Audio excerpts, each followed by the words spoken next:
খাগড়াছড়িতে পাহাড়ি বাঙালি সংঘর্ষ ও মৃত্যুর ঘটনার জেরে সহিংসতা ছড়িয়ে পড়েছে আরেক পার্বত্য শহর রাঙামাটিতেও। সেখানে সংঘর্ষে মারা গেছেন একজন, আহত হয়েছেন অন্তত 50 জন।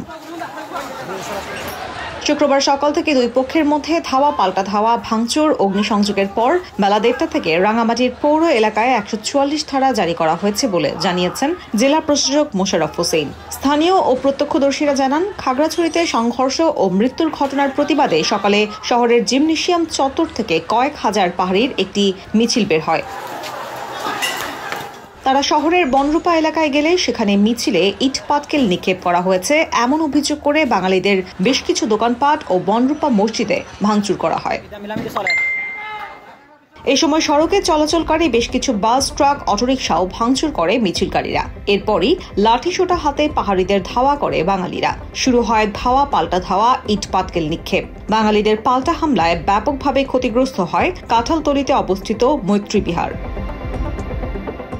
এর আগে খাগড়াছড়িতে পাহাড়ি ও বাঙালিদের মধ্যে সংঘর্ষে 3 জন নিহত হওয়ার খবর পাওয়া গেছে। সংঘর্ষে আহত হয়েছেন কয়েকজন।